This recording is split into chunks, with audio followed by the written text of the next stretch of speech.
Parshas Behaaloscha, Shir Klali. Well, it certainly took you a long time to get a pencil. Yud Gimel Sivan, Shir Klali Rabbi Gafni. Where's the Chumash?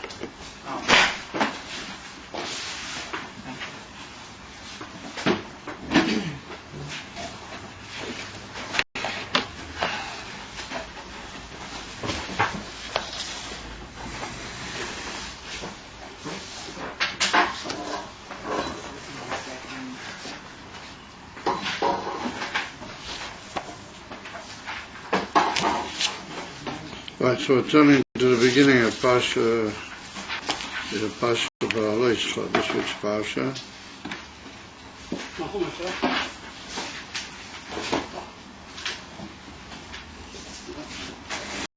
Normally, what time do you guys appear in the Zal? Huh? About now. What time does it say to start? 8 o'clock. As far as I know, it starts at 4:20. That's the case, you know. The guys in the Zal start at 4:20, don't they? No. I mean, maybe they do, but I've always been going there at 8 o'clock. The problem is that you have a whole hour and a quarter. I mean, you go to supper at 6:45. Yeah, and you don't start till 8 o'clock. I don't think that's right. Anyway. So we start with this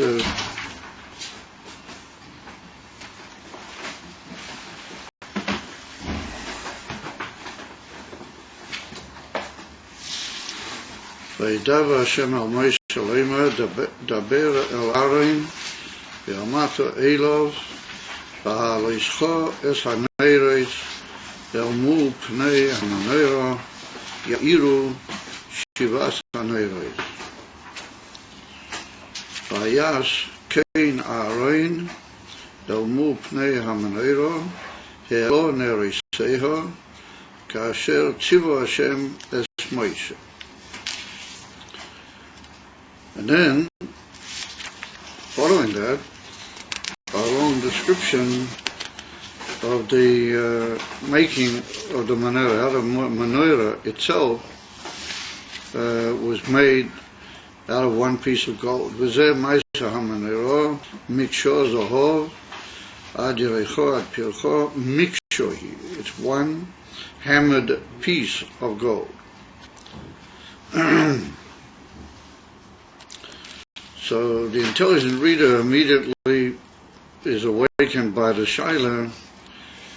Why at the beginning of this Parsha, in the middle of the Sefer Bamidbar, if you don't mind, don't just lean back like that and sit and pay attention. Would we repeat and would there appear again this whole mitzvah or description of the lighting of the lights on the menorah? In Parsha Truma, in Parsha Shmois, when the Eibishter commanded to make the Mishkan, so it's a whole commandment how to make the menorah out of gold, and it's told in more detail than here, all the details necessary, and it's also said that it's going to have 7 neros, and that those neros have to be lit in such a way as described here. Now that's what's written in Parsha Truma.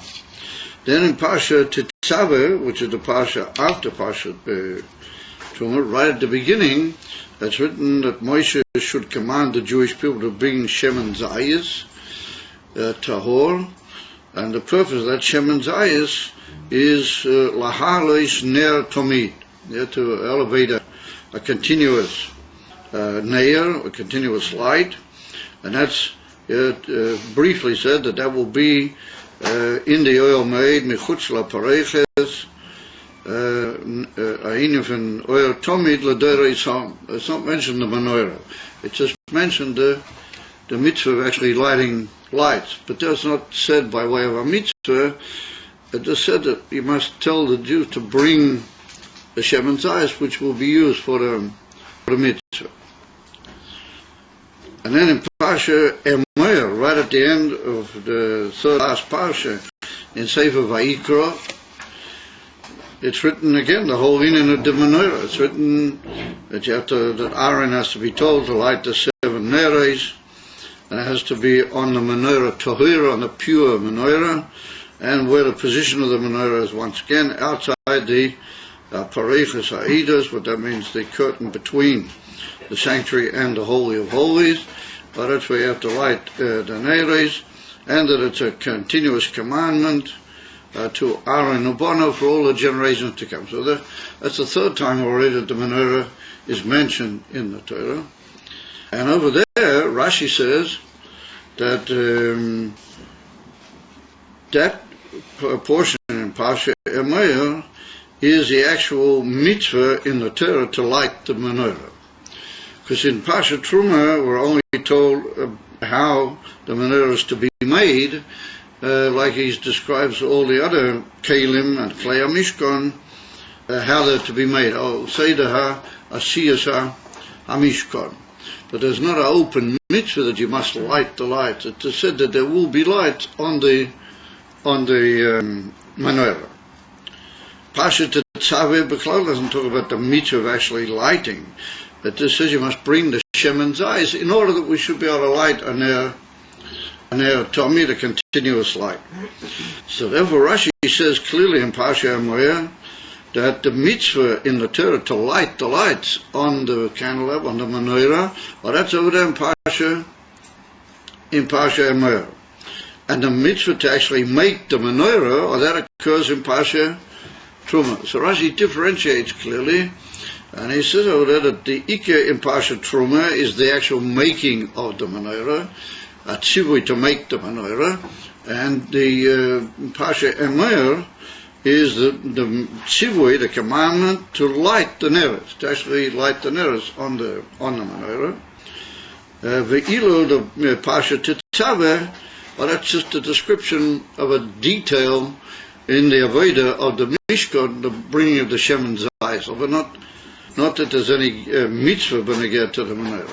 So Imkain, everything seems to be finalized, and then in Parsha Vayakel, at the end of Shmois, where Moshe Rabbeinu puts everything together, it's mentioned how he took the menorah and put it in its place, and he lit the lights on the menorah in Parsha Vayakel and Parsha Pekudei. So therefore, ask yourself the Shaila, here in Sefer Bamidbar, all of a sudden we mentioned the inyan of the lighting of the neres again on the menorah, and we mentioned briefly the making of the menorah again. And ad kei kach, the details are similar. Well, thank you for that kavanasyon. I very much appreciate it. Is that the same details in the making of the menorah, you couldn't resist, could you? You had to schmeichel and give him a little bit of encouragement. Yeah. Is the same details are mentioned in reference to the making of the menorah, to the point that Rashi brings that Moshe Rabbeinu found it hard to imagine how he's going to make the menorah, because it has to be one piece of gold, and it has to be hammered out of this piece of gold and all the different yifanim to make the menorah. And therefore, in the end, the Eibusha said, throw the gold into the fire, and they came out the menorah. But the whole thing is, Rashi brings it briefly here again, and he already said that over in Parsha Truma when the actual making of the menorah was mentioned. So when we look at this parsha, it seems to be like a repetition, loloi kol necessity. We've learnt everything we need to know. We even seem to repeat certain details that we already knew. Belav hochi. Why would we need to all of a sudden bring in here the inyan of the menorah? Or you might say, well, we mentioned in detail before the putting up of the Mishkan and the getting of it ready. So we put in about the neres. So first of all, it's not in that. That was already in last week's parsha at some length. And this is the starting of a new parsha. It's not the derech to just include one detail in a new parsha that really belongs in a previous parsha. And if I ask yourself the Shaila, what is it doing here, or this whole mentioning of Hashem's command to Aaron, or telling Aaron that he must elevate the lights on the menorah, and how to make the menorah. So comes along Rashi. Rashi hints, it's a very fascinating thing, that some great authorities didn't even have this Rashi. They start off the whole Pirush Rashi in this parasha without it. There's a whole discussion in the great manuscripts and those who deal with such inyonim, why some very early documents of the Pirush of Rashi didn't include this, and some do so. But anyway, my Chumash, fortunately, here does include it. But there are some Chumash in which I saw that don't have it. Anyway, we're gonna assume that it is there. And when Rashi comes along and he says Behaaloscha, and then he says Lama. You guys got it in your Chumash? Lama nishmecha parshas hamenorah leparshas hanasiim. Why is it that this parsha dealing with the candelabra, with the menorah, is put close to the parsha of the princes? Now the princes means the leaders of the tribes, that they offered all the offerings at the end of last week's parsha, where they brought the offerings for the initiation of the Mizbeach. What you learn about that in detail.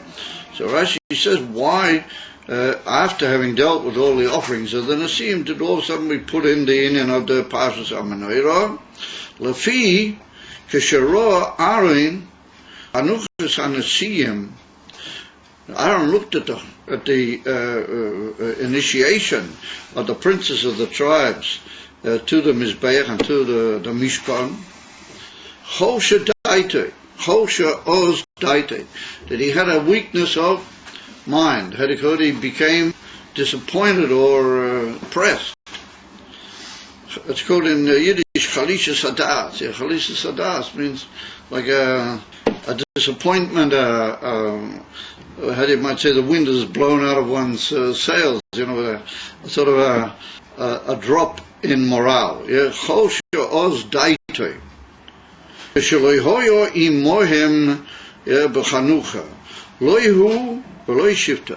That Aaron was not with the other princes in the initiation of the Mishkan, not he as a leader, and not Shiftoi, and not the whole Shevet Levi. I mean, if you look careful, or you don't have to look all that careful, you just see that Shevet Levi didn't offer anything in the Chanukas Mishkan. The whole tribe of Levi was left out. So the Medrash Chazal and the Medrash Tanchuma and others, they have actually asked this question directly. Why was Levi as a shaver? Why weren't they mentioned? Why weren't they brought in, given a part in the offering at the Mishkan? And therefore, you'll notice that immediately we finished this, we started with a whole parsha about the Leviim, and the way the Leviim were brought into their initiation, Kachas Leviim, Etei Panei Yisrael, etc., etc. Leviim. So the Medrash Tanchuma says that was like a appeasement to the Leviim, that immediately the whole fixing of the Mishkan and the initiation and the starting of the way to the Mishkan, immediately one of the first things done was to take the Leviim and bring them into their gadlus and to initiate them as a tribe to serve in the Mishkan. And it was like a form of an appeasement that they didn't have anything to do with the actual initiation. They didn't bring any offerings or anything of that. So therefore, Rashi says that Aaron had a two-pointed drop in morale. Aleph, he didn't have anything to do with it, and Beis, neither did his tribe, because he's what you might call the leader or the prince of Shevet Levi, or at least he's the how do you call him, the assistant prince, and Moshe Rabbeinu probably being the Ikka one. But however, not he had anything to do with it, and neither did Shevet Levi. Omalei HaKadosh Baruch Hu, the Eibusha said to him, Chayecha, What chayecha means like a challenging oath. Chayecha, I swear to you that sholcha gedela mishalahem, that your portion is greater than theirs. Even though you haven't offered on initiations, you haven't bought korbanos, you haven't had any part, but your portion is greater than theirs.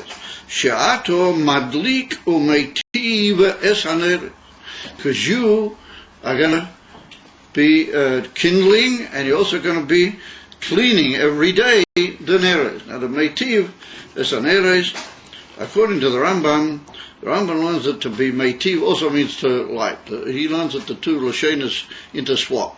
However, all the other authorities learn that laheitiv es haneres means that in the morning the Kohen came in, the Kohen who was on duty, he came in and he cleaned out the shemen, put in fresh shemen, and he put in a new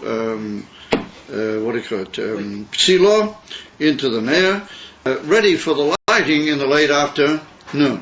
Now the Rambam learns, and so does in many places in Chassidus Chabad, that's an interesting question that the Mittler Rebbe and others bring with the pshitas, the pshita according to the Rambam. But anyway, not everybody holds that way by any means, but the Rambam learns that he used to also light the lights in the morning. When he cleaned them out, he also used to light them. And therefore he learns that the word to clean or to be meitiv, to improve the lights, also means to light them. However, others learn he just got them ready, and then in the evening he relit them, except of course for the Ner Marovi, the west light, whatever that may mean. We're not going to go into that right now, which one was in effect the west light, and what direction did the menorah stand. Because there's a big difference of opinion in the Gemara. Well, that was supposed to burn the whole time, and when it came to light, whenever he lit, Moshe Rabbeinu just slipped out the psila, put in a new psila, and lit the psila immediately, so that it would continue burning. So we see that Rashi is obviously busy with the shaila that we asked. What all of a sudden do we have here, this whole mentioning of Aaron's Aveda with the menorah and the greatness of the menorah, the way it was made, etc. So Rashi says, because Dafki, in the light of what was said before, that everybody bought korbanos and he didn't, and not his shevet, and therefore Aaron needed to be, as it were, encouraged, and he needed to be got out of that chalishas hadas. How did the Eibushter do it? He said, listen, let's talk for a moment again about the mitzvah of the menorah. Look at that, you're going to be lighting the menorah, so that's your emes of comfort, because it is greater than all the others together. Your portion is wondrous, and that should give you back your full mood. You don't have to be in a state of weakness of mood, because you're going to be lighting and improving the neres. So obviously that's Rashi's answer to the question we mentioned before. And then he goes on to say that why do we call it Behaaloscha? Why don't we just say Behaaloscha? When you light them, why do we say to elevate them? So Rashi says that when you light a candle, and the candle begins to, it starts small and then it gradually burns up until it goes up, as it were, confidently and powerfully on its own. So Rashi says it's a lashon aliyah. It means a going upwards. That the kohen, in this case it's Aaron, he has to light the candle and hold the flame that he is giving to light the wick on the wick until such time that the candle will actually burn up on its own, not just light a little weeny dot of light and then pull away and leave it to fight its own fight to get its way up into a form of aliyah. No, he has to hold the flame close to it until such time that it will burn on its own, and therefore, upwardsly on its own. Therefore, it's called your elevation. You have to light the lights in such a way that they will be elevated, but that elevation comes from your prompting, but later it becomes the work of the flame itself, doesn't it? If you don't mind sitting back a little bit, because even though I insisted to Yossi Stone that he doesn't sit back, he still does. So I want to be able to see him as I see other people. Therefore, follows Lefisha that the whole Aveda of Aaron with the lighting of the lights is an elevation on the part of the lights. You know, until the whole activity is called elevation, with your elevating of the lights. El mu pnei ha-menorah. So what is the pnei ha-menorah? Literally the face, or take it in a more Siddish expression, the pnimius, or the inner part of the menorah. So all the lights have to face to the center, or the face of the menorah. So Rashi points out to us some detail a little bit later on that all 6 lights leaned a little bit. Each wick leaned in the direction where, so he said, El Mul, says Rashi, Ner Haem Choi. The middle light, that was the Pnei HaMenorah. Now the middle light was different than the others. It was on the little stick. It was on what you call on the actual building of the menorah itself. And then the others were on the arms that came up from the central thing. And the middle light was at the top of the central, basis of or stalk of the menorah. So Rashi says that that's the Pnei HaMenorah, that's the pnimius of the menorah, and the other 6 lights were leaned over in such a way that they all faced towards the other one. Rashi said, why do you have to do that in pshat, in simple terms? Why did all the other ones have to face the middle one? That people shouldn't think that the Eivishter needed the light to light up the Mishkan, since it's his place, but the Eivishter doesn't need a candelabra, so the lights didn't face out into the rest of the Mishkan. They faced in a not particularly a successful direction as far as lighting up the whole place. They all had to face in towards the central stick of the menorah. So, answers to the simple question, it's written that according to the El Mu Pnei HaMenorah, Ya'iru Shivata HaNeiros, the 7 neiros will be meir towards the. So the simple reader realizes that if the Pnei HaMenorah is the middle stick, and that's got the metal light on it, then there's only 6 on either side that are facing the Pnei HaMenorah. So how does Rashi learn that the Pnei HaMenorah is the middle stick, and that all 7 of them are facing the Pnei HaMenorah? It's only 6 of them, according to him. Only 6 of them are facing the Pnei HaMenorah. So that is a question which all the great Meforshim ask. It's very obvious. Just sticks out and jolts you in the eye when you read Rashi. At afar, some of the great Meforshim Rashi write great big reason to try and explain to us how it all does really get together, how the middle light is actually facing its own self. But that's a bit hard to understand how it can fit in. So we need to understand then what is the inyan of El Mu Pnei HaMenorah. That's actually mentioned in Parsha Truma. It's written over there also that all the lights will be facing Le'ever Poneho, towards the side of the middle, which is a very similar expression of what's used here. And over there Rashi more or less avoids any question in the matter at all. He just says that the lights face the middle light. So over there, you could say, well, it means the other light's not the middle light itself. Over he says that 7 lights have to face the middle light.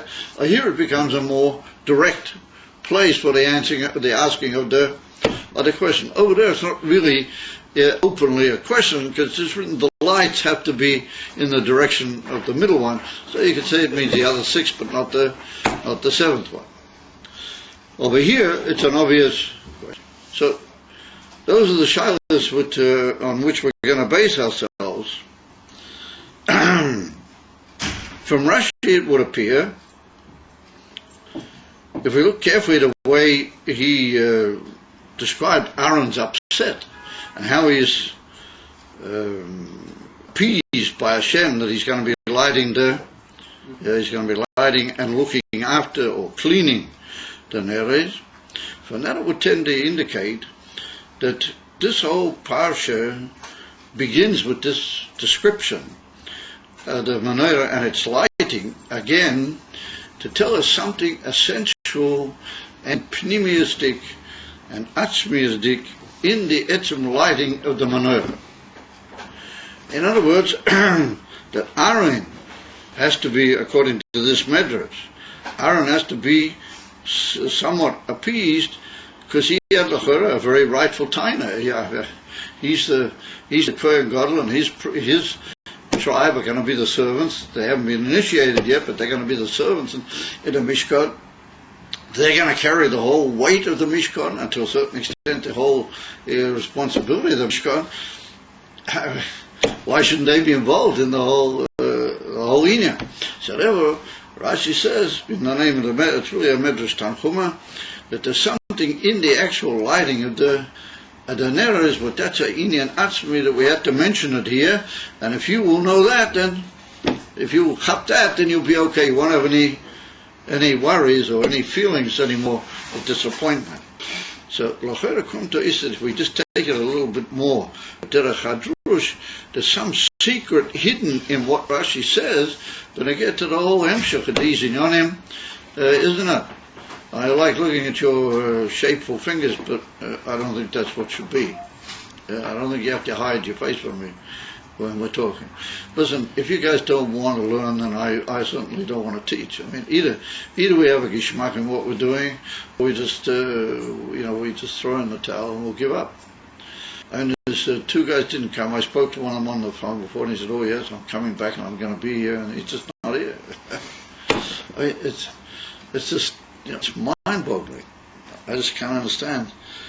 People seem to think that this is some sort of a halfway house. I was there. I did daven. I didn't daven. I did learn. I didn't learn. I have never. It's very, very disarming. Very disarming. Anyway, let's keep going. Let's keep going in the hope of Be'ez Hashem. We're going to be meiti v'sanir. I think we're going to light a menorah and the Erev Shatof, and it'll be good.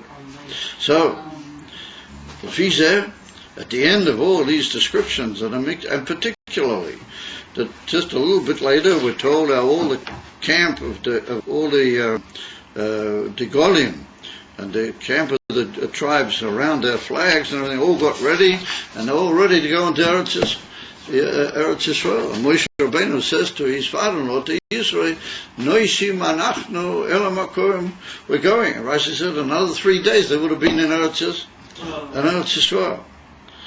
So we see that Rahman and Islan, they didn't make it. It's just unfathomable. They're already ready. And Moshe Rabbeinu says to Yisrael, stay with us. It's an amazing moment. We're going into Eretz Yisrael. So we see that immediately following this is a measurement of the spies, with the Meraglim. And it's just mind-boggling how, a group of people can just ruin everything. Rahman and Islan. Anyway, so we have to say that since they were prepared to go in, and Moshe Rabbeinu was confident that they're going in, and that's another pillar that it seems that Moshe Rabbeinu himself felt he was also going in. Noisima, anachnu, even though he's been told a couple of times, that he's not going to actually be going in, Moshe Rabbeinu seemed to be confident that in effect he was going to go in. And then later on we have to have a whole inyan that he hit the rock twice instead of speaking to it. That was like the last straw that prevented him from going in. Therefore we have to say that this inyan of the Neres and Behaaloscha Neres has got something to do with the etzem avodah of Yidden, how they get ready to go into Eretz Yisrael. And it's a message to Aaron, but it's a message to the whole Klal Yisrael, based on a message of the menorah. So therefore, if we look carefully where Rashi got that from, that whole dialogue between Aaron and the Eibishter, he got it from a Medrash Tanchuma. In the Medrash Tanchuma, it's written quite differently than the way Rashi quotes it. And over there, it's just written that Aaron, first of all, had a whole big old mitzvah about his tribe, about the tribe of Levi. He said the whole thing in defense of Shevet Levi, why didn't they become involved? A whole big arichas. And the Abish said, well, anyway, listen, immediately we finish this, we're going to deal with the initiation of the Levim, so don't worry, we're going to give them a lot of attention and a lot of koved, so you don't have to. So then all of a sudden the Midrash says that Aaron was also concerned about himself. And he said, why didn't I have a part in it? And so on. Says the Abish to him, he said, you mustn't worry, because you're going to light the lights. As he says, Sheneri Sehem, Me'irim Le'olam, that they're going to be going forever, and they're going to be shining forever. And well, since they're shining forever, you got everything you can possibly want. Now Rashi doesn't quote that. Rashi doesn't quote the whole thing about it being Me'irim Le'olam. He just says, Ata Madlikas Haneres, so that's it. If you're going to be Madlikas Haneres, Meitivas Haneres. Rashi Kilo bases himself on the Medrash Chachuma and stops and says that's enough. It comes along the Ramban, and the Ramban says, look, if we're going to base ourselves on this matter, we have to quote what the Medrash says a bit longer, and it says because the Neros are going to be forever, and that's why you have to be so happy that you're going to light the Neros. So he says, what if the Neros were forever? If we're going to say that the Korbanos, which were bought by the Nasiim, well, they were offerings. So we see that when the Beis HaMikdash was destroyed, then the offerings stopped. There weren't any offerings anymore. So the same with the menorah. The menorah was stolen by the Goyim, and the Beis HaMikdash was, Nechrav, destroyed. So nobody's lighting the lights anymore either. So that's the whole in and what. Why are they Le'olam and the Korbanos are not Le'olam? So it comes along the Ramban, and he says an amazing thing, but not everybody agrees with it. It's a famous, very famous doctrine on the part of the Ramban, and he says that the Neres of the Mikdash did live on forever, and they still do. And he said they live on forever through the Neres Chanukah. That the Neres Chanukah are a direct continuation of the Neres HaMikdash, because we only light the Neres Chanukah because of a tremendous nest that happened. And that goes on, and he said that's even in the Zman HaChoisha. And on the contrary, in the late afternoon, when it's after Shkiyat HaChamo, or in the evening, according to many Koiskim, after Teis HaKoichovim, well, that's when you light the Neres HaMenorah. HaMenorah, says the Ramban, it lives on even in the Choshech HaGolos, bis Mashiach, maybe even after, according to the Rambam. The Neres Chanukah are Me'irim, and further the Neres Chanukah are Le'olam.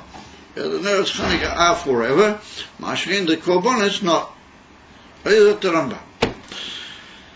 And so some Mephoshim want to say, but look, the Neres Chanukah not a mitzvah notil on the Rabbanan, and there are 8 lights in the Ner of the Menorah. There's only 7. What's it, the Kesher? They ask all sorts of shaylas, and therefore they try to say that no, the Neres are Le'olam, because it's a Menorah L'mayla, that the Neres are L'mayla. Mashiach, you can't really say the Korbanos are L'mayla. This is a strange attempt to answer, because it's brought down Mefurish and says that the Korbanos also are L'mayla. There's certain inyanim in Korbanos L'mayla, how they're offered by Mechoel, Kohen Gadol, and all Rikas Hadron. So we see then that the Ramban, he tries to be Makayim, the Lashon of the Medrash Tanchuma, with the idea of the Neres Chanukah. However, Rashi avoids that, and Rashi stops before getting to the everlastingness, but he doesn't go into all that. And he just says that if you think about the greatness, the etzem greatness of your portion in lighting the Neres, then you'll be happy. There's something in the actual lighting of the Neres that doesn't happen. Rabbi, when Mashiach comes, will the menorah be 8 branches instead of 7? No, only 7. It won't be 8. The menorah will only be 7. Okay. It won't be 8 branches. And the one thing which will have more branches is the what is that? The one thing will have more branches is the not branches. What noise is that? What's making that noise? Do you have a phone or something? Maybe it's this thing, maybe, maybe I'm just hearing things. No, I heard it also. Just my ears are rather strange. So. Anyway, it's, the only thing that have extra strings in it is the harp that the Levim is to play on. It'll have 8 strings when Moshiach comes, but after Tchias Amazim it'll have 10. Yeah. Will there be new instruments when Moshiach comes to the Levim? Yeah. Like a violin, maybe. The Koyanim will be Levim, and that's a whole filter wizard of Pshat, by the way. Well, you a Levi? Yeah. Oh, you are? He's practicing. All right then. Don't worry, you'll still be a Levi, but you'll be a Koyan. It'll be all right. Don't worry. Edifa. As the Sota Shaila, what is this hidden atzmistika Maila in the menorah that Rashi seems to hint that that's enough? And once Aaron will hap that, then he's got the whole in it. He's got the whole comfort. He won't need any of their comfort, and he'll understand that makes him incomparably greater. But also we notice that Rashi says not enough that he lights to comfort him, that he lights the neros, but he's also mative them. So the inyan of being mative the neros is only like a small preparation. It's not really an essential inyan in their lighting, in the elevation of the neros. It's not an essential thing. So why would Rashi be medactic to say that he's madliku meitiv es haneros? So therefore, sometimes in order to answer these type of shailas, we have to come on to Pnimis HaTorah, to be yurd a little bit more into the Pnimis HaInyan, to understand what is really being hinted, and particularly in Rashi, what is the Nakudas HaTorah. So therefore we find there's a great sefer, and no doubt he reflects maybe the opinion of certain other Sforim from the Talmidei Magid. I didn't have a chance to look them all up. A sefer called Orech L'Chaim, and he was a very young Talmidei Magid. He actually saw the Magid, and he was a son-in-law by the Reb Pinchas Baal HaFlor, that he was one of the senior Talmidim of the Magid, and a very close friend of the Alter Rebbe, or a close colleague of the Alter Rebbe. The Alter Rebbe held tremendous kavod for the Reb Pinchas Baal HaFlor, and he calls him in one letter, the Alter Rebbe calls him Moiriva Rabbi. So this one who wrote this sefer, he was the son-in-law of the Reb Pinchas Baal HaFlor. So, unfortunately, after a certain number of years, well, anyway, it doesn't matter. The story is not really going to get to the Indian here. So, comes along the Orech L'Chaim, and he says the Indian of the menorah is lights. That is the Ike Indian, to bring to the lights. So he says, what is the Indian of the lights? Nishomas. Ner Hashem Nishmas Odam. Whatever the lights in the menorah indicate the neshamas of the Yidden, how they come down into this world. And if the Alter Rebbe in Likutei Torah brings that principle right at the beginning of the first mime in this week's parsha, and he says that Ner Hashem Nishmas Odam, and he goes on to say that the 7 lights on the menorah are 7 different types of avodah on the part of the neshamas lamata. That some people serve b'chesed, and some go more b'gevura, some are more in the union of tiferet, netzach and hoid, and malchus. But it's interesting, he doesn't mention the midas hayesod over there. Interestingly enough, the Rabbeim, when they go into the whole union, and they quote it, they mention the union for midas hayesod. Yeah, but the Alter Rebbe doesn't mention midas hayesod, and the Rebbe's got a whole thing. What does the Rebbe not notice? The Rebbe's got a whole thing about it in a place about that. But anyway, the Alter Rebbe says that the neros represent 7 different forms of avodah on a part of the neshamas. What's the menorah? So he says the menorah is the basis where the neshamas sit, and he said that that is Spheres HaMalchus, that they call it, the union of, the last sphere of the Esser spheres. That's where all the neshamas gather prior to their coming down into the world. So the menorah down here is indicatory of the source of the menorah Lamaila, which is Spheres HaMalchus. Now this Erech L'Chaim, he brings that, but he doesn't quote the Alter Rebbe, but he says that that's what we call Knesset Yisrael, the assembly of the Jewish people. What is going on in Pnimis Ha'inin, a Knesset Yisrael, is Malchus, Spheres HaMalchus. And then he quotes a most amazing quote from the Zohar Kodesh, and he says that the greatest thing that a person can do in this world, as they state, it's probably written out about 3 or 4 times in the Zohar Kodesh, what is the greatest thing you can do is well known. It just depends where you're holding what is the greatest thing. But anyway, one of the greatest things you can do in the world, says the Zohar Kodesh in Pasha Truma, is to help another person find his way to Yiddishkeit. And particularly if he's somebody that he's distant from Yiddishkeit, then that is the greatest possible thing you could do. And if you do that, then you get all sorts of amazing brachas and rewards. The Zohar Kodesh really goes to town. What a person who helps other people to find their way in Yiddishkeit, what will be the bracha. And in the Gemara, there's a famous Gemara in Baba Metzia, where the Gemara says over there that if you help somebody who's completely distant, and he's even not acting according to Yiddishkeit at all, if you help him, the Eivishter says that even if I'll be mevater a gezerah, then the person who made another person do tshuva or helped him do tshuva, he can be mevatel it. And he says, on the contrary, he'll be like my mouth. As is up to Eivishter, whatever he says, I will say. They state in the Gemara in Baba Metzia. When you go Muftzim, Hashem talk through you? When you go Muftzim, when a man goes Muftzim, yeah, you help other people, I've had it. Hashem talks through him. Hashem talks through him when he's on Muftzim? Hashem talks through you, yeah. So watch it. Watch your step.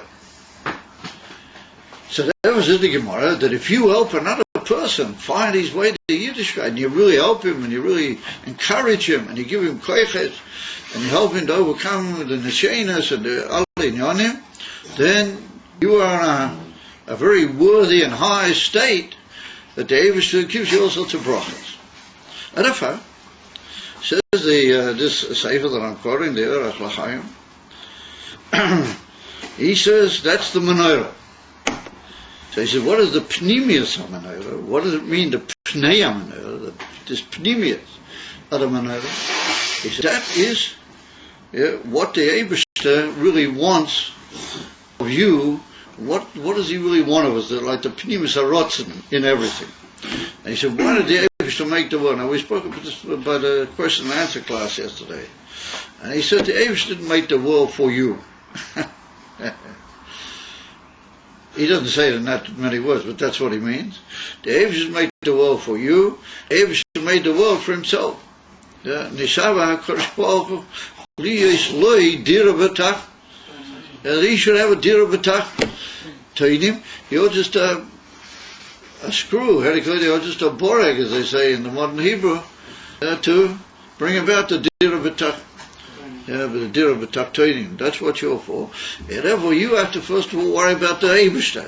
If you worry about him, he will worry about you. He'll just look after you automatically. You'll just have whatever you need without it really seeming to be a big issue.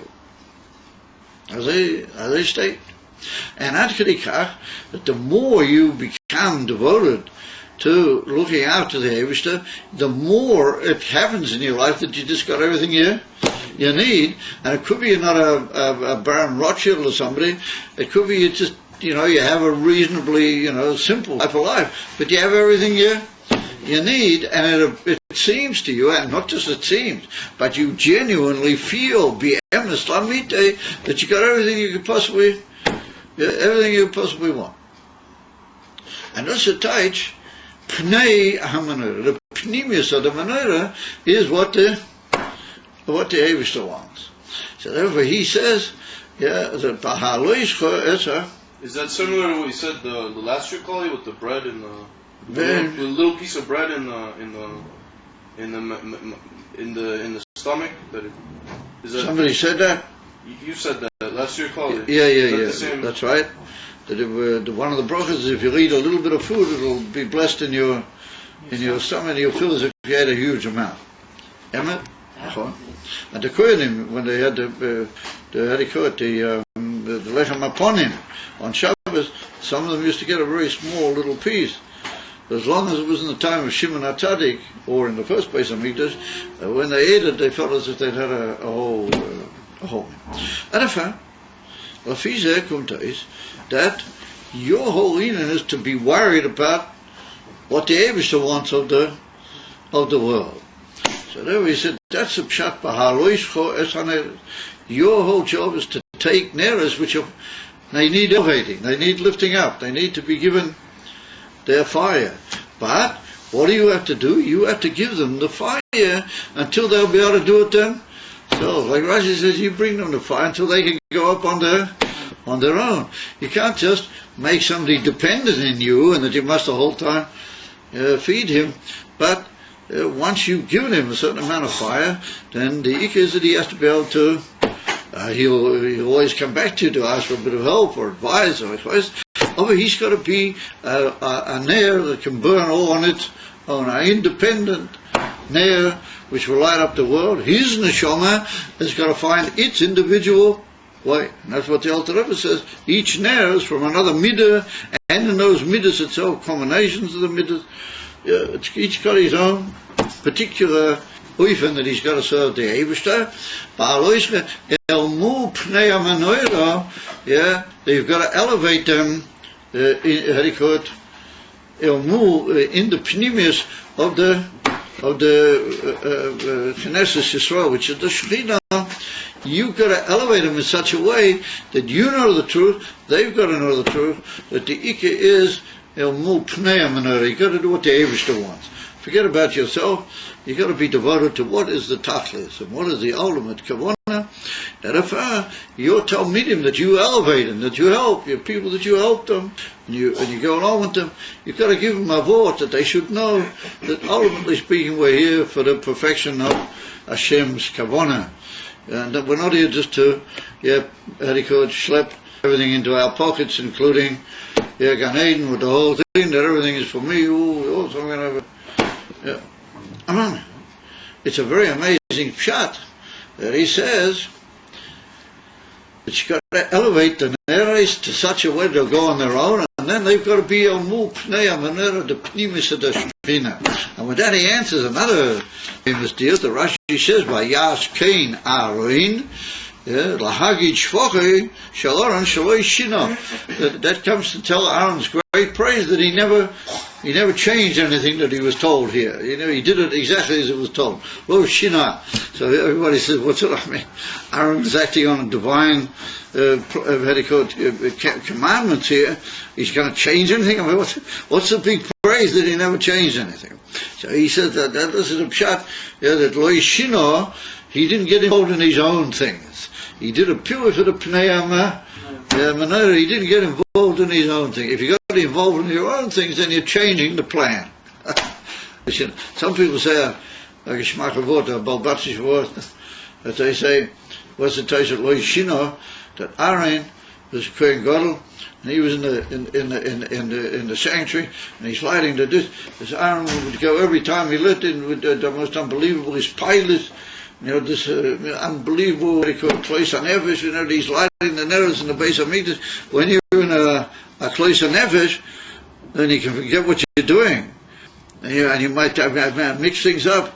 So that's the greatness of Aaron, that he never changed anything, even though he was in a Klois HaNefesh. I see you guys don't have, I mean, it's not a joke, but it's an interesting little quip. Anyway,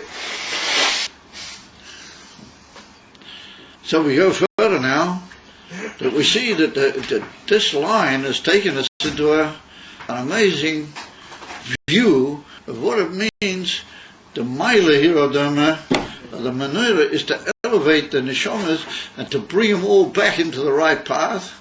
Yeah, Behaaloscha, elevate them and to bring them in a way that they'll reveal their own. When it comes to Inyan, we just saw, and so we could suggest that when Aaron heard that his whole Inyan is to elevate the Neres and to do it in the way that we described. Well, what could be greater than that? Well, that reaches the point where, as it were, the Abishah says, I give in to you almost. You know, whatever you'll say, that will be the case.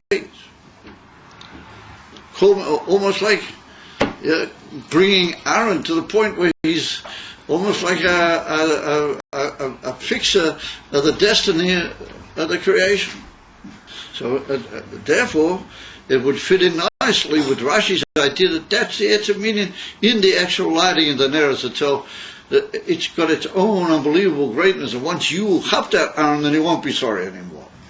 You'll say, oh yeah, now I'm appeased, and now I'm fine.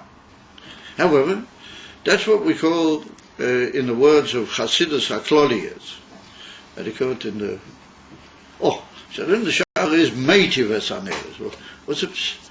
Yeah. So maybe we could suggest, and it's well known that when you help somebody in Yiddishkeit, and particularly you brought somebody back to tshuva, or you have a hand in it, or you got a part in it, or you're shy to that Be'ezeshu Dera, you can't just let the person, yes, now you've reached the stage where you're putting up your own there, you've already found your own momentum. After that, you look after yourself. You know, I've got no more time for you, I've got to go make other Neres, find other Neres into their way. And therefore you have to be Meitiv as a Neres. You have to look after the Ner. Every now and then you have to help him clean out the situation and renew his wick a little bit. You can't just leave him. You've got to always be helping him and supporting him. Meitiv as a Neres. So comes again the Erech HaKodesh, and the Erech HaKodesh is a pillar to Gezach. And that's a very amazing idea. He learns an amazing pshat in the making of the menorah, but there's some people who hold this way, but other people say you can't really say it in the light of a Gemara and Masechta Menachos and other things. But the Erech HaKodesh has always got his answer to these things. And he says that the actual candles, the actual neres, containers for the shemen, they weren't a solid part of the menorah. They had to call it. They fitted into the menorah and slid in and out. And when the Kohen came in and he fixed up, he was meitiv, he didn't have to, get up and sort of, all he had to do was get up. Rashi, there was a ladder. All he had to do was get up, and he just pulled out the nails, took them down onto a sort of special place that he had where he did it, and he just filled them all up, and he put them back one end after the other in their place. So says the Erech HaKodesh, he said, if we learn that way, he said every time the Kohen came in to be meitiv, the menorah, it was a new menorah. He took the menorah apart. If you take out the neres, you're taking out part of the menorah. It's not a finished menorah.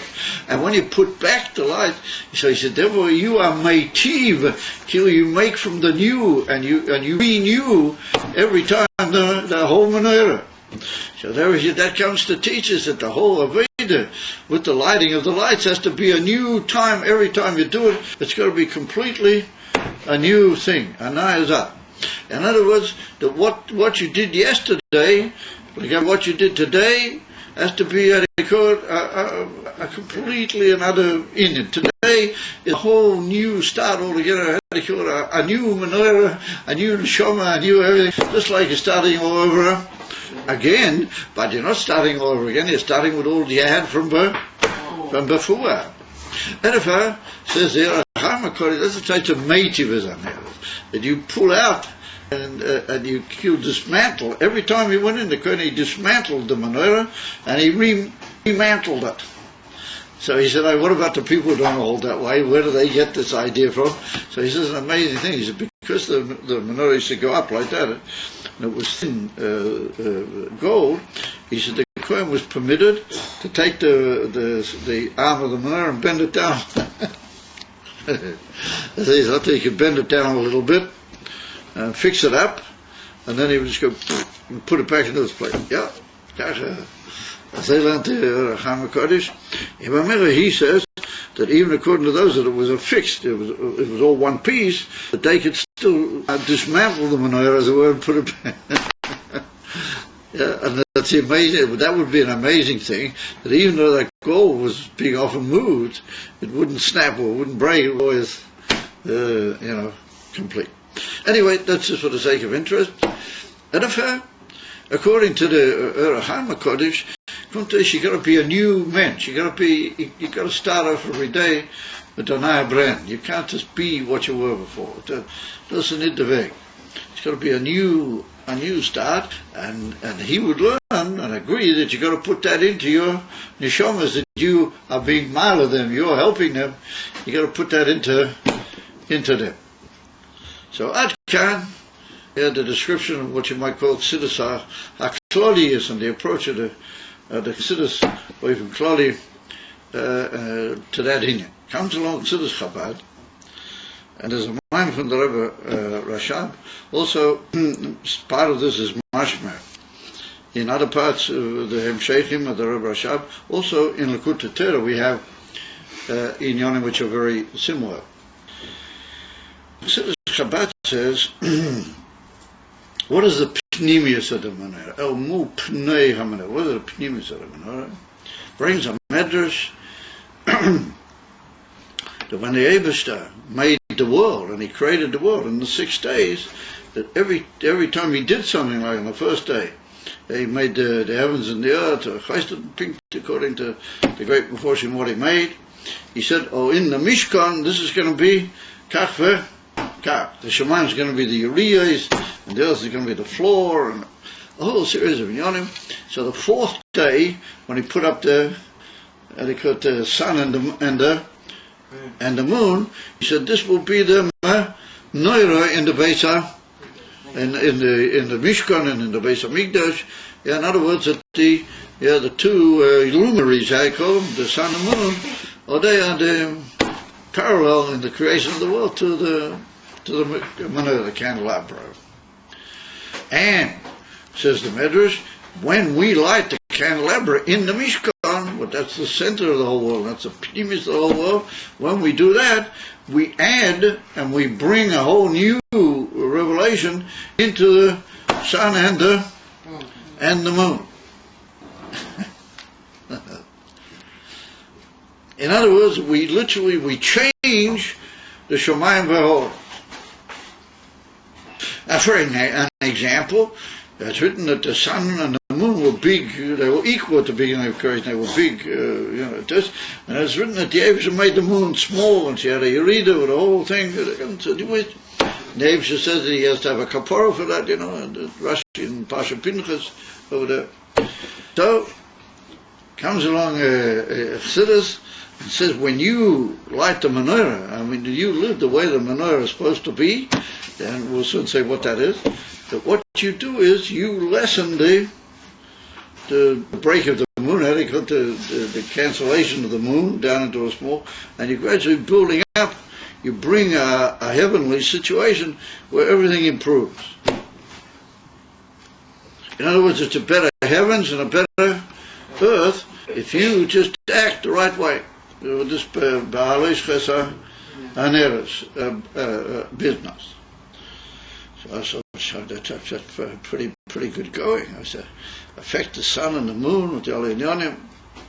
Next thing we'll have Levi running around with a periscope after he's done to see if he fixed up the sun a bit. You shouldn't laugh at it. I got a Talmud in Toronto, in Canada, and he's got a huge periscope. Somehow or another he got hold of it, I don't know how he did. And he's got this little winny backyard, these big, asphalt jungles over there in Montreal, he's got this little winny bit of a backyard, and he's got this huge thing in this little winny bit of a backyard. And he every now and then goes look, and he's got all these Purim what he saw, and how this is what the Rambam, and this is what the Tuas, and the Tuas. He's always looking at the heavenly bodies, and so he would be able to do exactly what would be good. He would run out, take a look at the moon. So, as a sort of shaila, we should do it. What did it take? I changed the whole heavens and the earth. I changed the moon. I changed the sun. Yes, for the fact that I'm a yid the way it's supposed to be, according to the menorah. I mean, what is that? How does that work? So the truth of the matter is that I'm just putting this in for good measure, that if we read or study or keep ourselves a little bit apace, which I don't know if you people do it. I made a big mistake in putting the clock up here. You should really put the clock over there. When the clock's over there, then I make the mistake of looking at it. Or the clock being here, all these people are so anxious that the shiur finish, they keep looking at the clock. Anyway, when I look at the clock, then that's my business. Anyway, Kumtois, if you learn nowadays about what they call quantum physics, or even more than that, it's a new whole business, even more than quantum physics, what they're going to do it, they say that our actions down here in the world affect the heavenly bodies in a very real way. And if we decide something, we're really going to be better, and we're going to do good and constructive things, then we affect the whole universe, or parts of it. We have momentous ashpa, much more than what we imagine. And that adds up with many, many things in Yiddishkeit, that man is the center of the creation, and what he decides and what he does, that has the most super sounding effect in very, very high atmospheres or stratospheres outside of what he would even imagine that he has any connection cloud. He pictures himself as a little dot down here, and the whole amazing universe is not really his business. It's only his business to study its wondrousness. So these scientific revelations, they tell us that that's not true, that you are really part of the universe and you have an effect on it. So the fact that you can affect the heavens and the earth, or the sun and the moon, is not really an exaggerated idea. I feel bepashtas. I feel mamish bepshat ha'inyan. It's not an exaggerated idea. However, comes along the Rebbe Rashab in that particular drush, and he says, similar to what the Erech L'Chaim said, but in a slightly higher level, based on the cloud that Chassidus Chabad always talks of higher and a bit more sort of resoundingly. Dainu, the Alter Rebbe brings in Torah and Parsha Mishpatim that there are two types of neshamas in a general way. One is what he calls neshamas of Zera Behema, Behemistic neshamas, and the other is Odom neshamas. Neshamas that really are called Odom. And he says the majority of all the neshamas in the latter generations are in the first bracket. They're called neshamas of Zera Behema. They said, not cholir that we mean you're a behema, chas v'sholem. But what it means is, just like a behema doesn't have a das, then you don't have emes a das in Elikuz. You know about Elikuz, and you've heard about it, but are you really involved in Elikuz? Is your whole movement and every breath and everything is determined by the everything you feel him and you're aware of him the whole time? Halavai, a few minutes a day, you would really. So therefore, the Alter Rebbe says that you call a behemistic neshama. And the Zera Odom of the neshamas of Olam Abriya and Olam Atzilas, people that are great tzaddikim, and they're aware of the Eibush of the whole time. So he says, what are the neshamas of Zera Odom? What are they supposed to do with the neshamas of Zera Behema? He said, they're supposed to elevate them. They're supposed to look after them and bring them up. And that's what Moshe Rabbeinu does, for example. It's one of his inyonim, that he looks after those, and he puts das into them. He helps them. But the more you have a kesher with Moshe, The more you have a kesher with the Rebbe, the more you gain das, this whole involvement and appreciation and awareness of Elokut. That is what the Alter Rebbe taught in Parsha Mishpatim. And a fact, it comes to us, that the great neshamas, which are Zera Odom, they're emerson mentioned. The Father Mendel used to say that why does he go to the Rebbe for Rosh Hashanah? Because he says that the shofars are called behemoth. So he said he has to hear a mensch blow the kol behemoth. He has to hear somebody who's a mensch, an emerson mensch, blow the behemoth dikazak and make a kol behemoth. He said if the mensch is anyway a behemoth, how's he going to make a kol behemoth really mean anything? So therefore he said, who is the real mensch? Who is the emerson Adam? He said, that's the Rebbe. So he said, so anyway, I leave that with you for further thought. So come to us that we're all, as it were, Zerah a behemoth.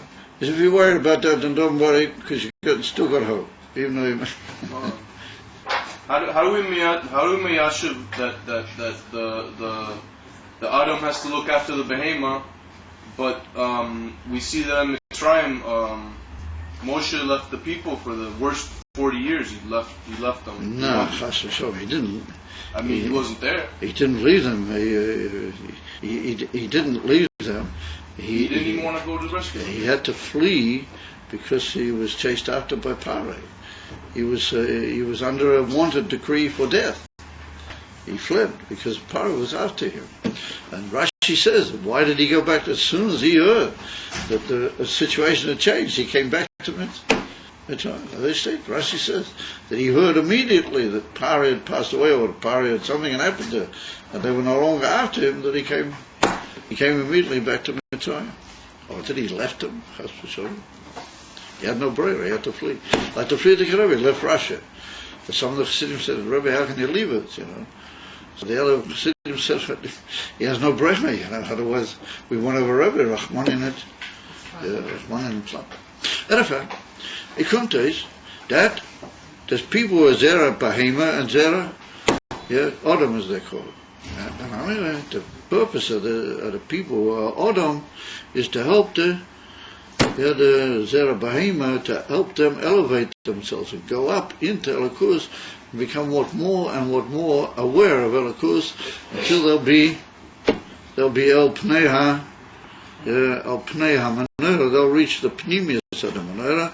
What are the Pnimius of the Manera? Pnimius Elokus. In other words, the Pnimius, the Indian, the Shoresh, the whole Neshamas, Yisrael, how it is, Lamaila, similar to what we saw in the Era. We're learning this morning. Chassidus, Baker. We're learning this. You learned this in the mind. We're learning now. Just now. Very good for you, Mabel.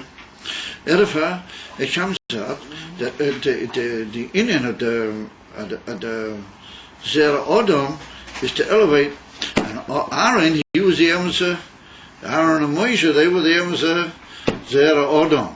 And therefore, they're told, Behaaloscha, when you elevate the Neres from that low situation, particularly in the Zman HaGolos, particularly Bisman, when the Choshech and the majority of the Neshamas get caught up, they don't quite know really what they're supposed to do with themselves, even if they want to keep Torah mitzvahs, but exactly what is the kivun, what is the way.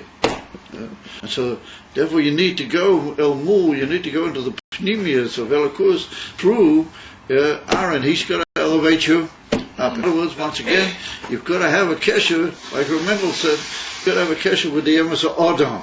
And he elevates you, and he helps you, and his job is also to make the neshama reach its own koyach. So, you've got to be, he helps you go up, but you've got to be able to stay there and hold your ground. But that's the union of kasher, haner, yalemi, eleha, on its own. And the fact is an amazing idea, if he's there, that Behaaloscha Sivan is helping and bringing to the situation where everybody, even those who are in a lower level of the neshamas, they will be able to also be shayach to emes pnimius alakus, and they will also be able to be be able to be then mamshich and bring down Gilui Elokus into the world. Well, that's the ultimate tachlis. As we saw that the Adam is not here just from himself. No, the ultimate tachlis is to be Megala Elokus into the world. So once again, like we saw when I get to the Pirush of the Erech L'chaim, we have to say the same thing as here, that the Zera Adam, he helps the Zera Behema, and the Zera Behema goes up out of the Behemahite, and more he approaches of Adam, even though it may be gradual and it may not be in a complete form or a massive form, but he does go up and he does become much closer and closer to the whole idea of the Emerson Zera Adam. And that's the union of Mu Pnei HaMenorah, the Pnimius of the Menorah, and that's a Kona Am Toi, that indicates the union of the Pnimius and the Hamshocha of the Kavem Toi into Malchus. That's just a quick view of how Chassidus Chabad says a very similar union to what we see in the Chassidus HaKloliyos, based on the Kabbalahs from the Maggid and the Baal Shem Tov V'chulu. And just to finish off, comes again the Rebbe Rashab, and he says, what do we need to mention here, the Menorah again?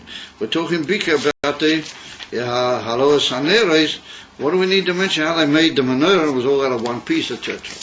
So he says that the Behaaloscha Sivan are and the union of the actual Menorah itself, he said that's two types of Aveda.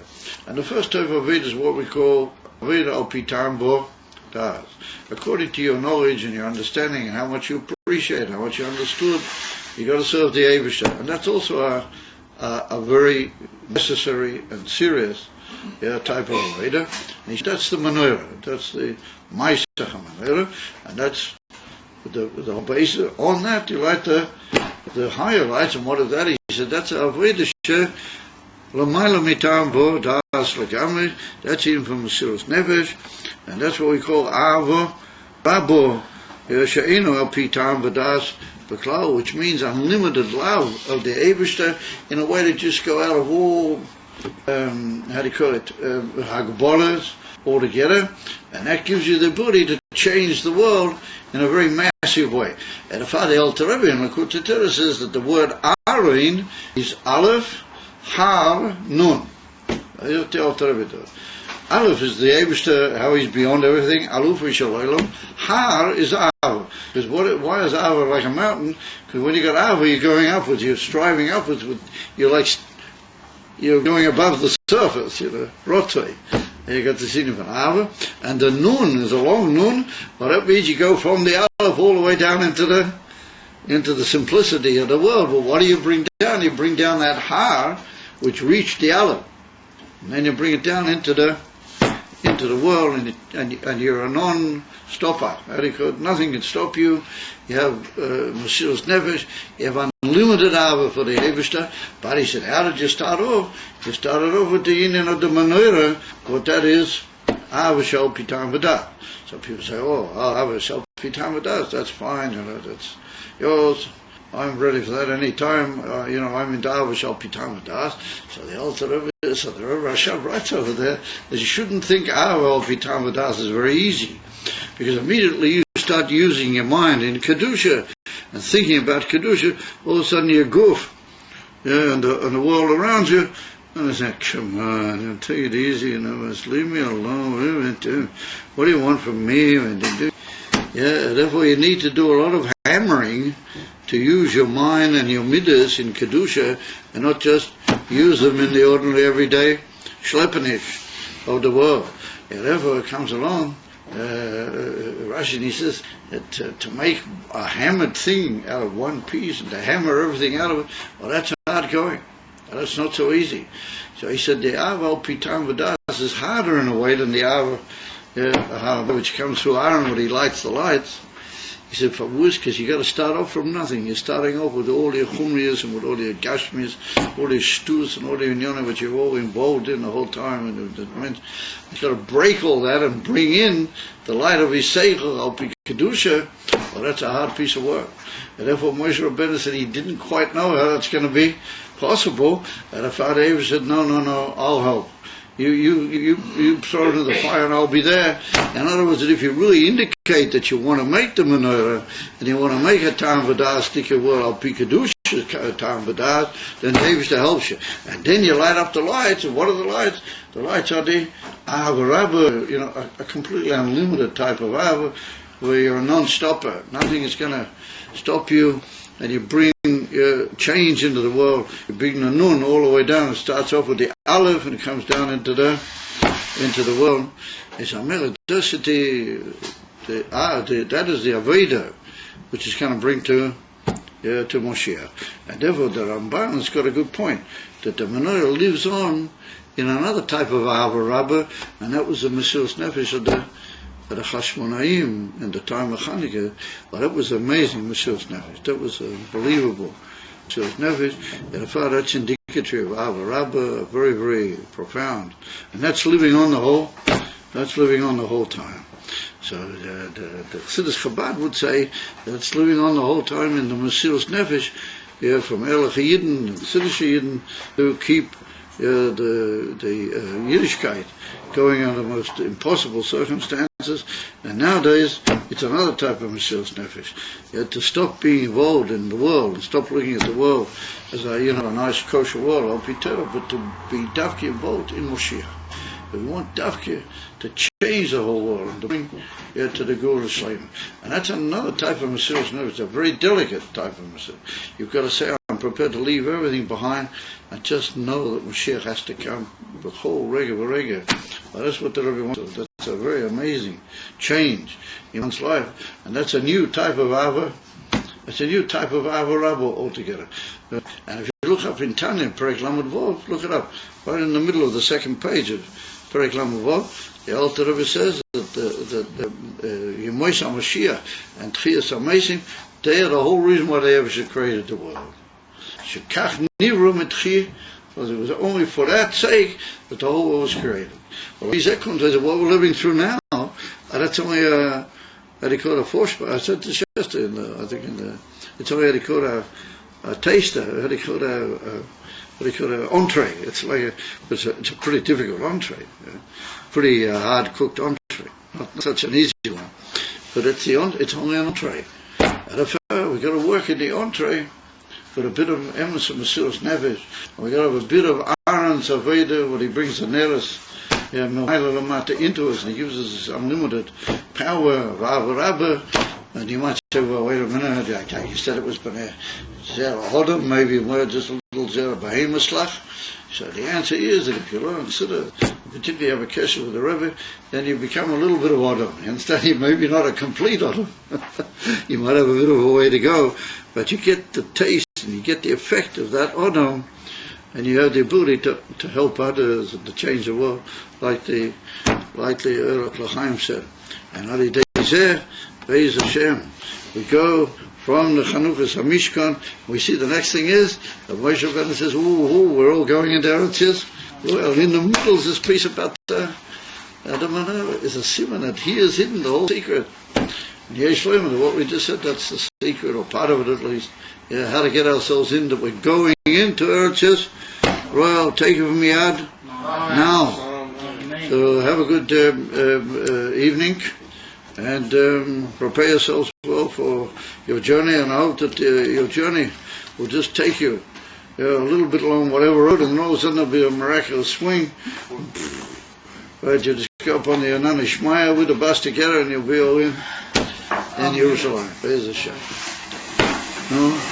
Yechiat Neinu Rabbeinu Mashiach Le'olam Vaed. Yechiat Neinu Rabbeinu Mashiach Le'olam Vaed. Yechiat Neinu Rabbeinu Mashiach Le'olam Vaed. Yechiat Neinu Rabbeinu Mashiach Le'olam Vaed. Yechiat Neinu Rabbeinu Mashiach Le'olam Vaed. Yechiat Neinu Rabbeinu Mashiach Le'olam Vaed. Ad Mosai.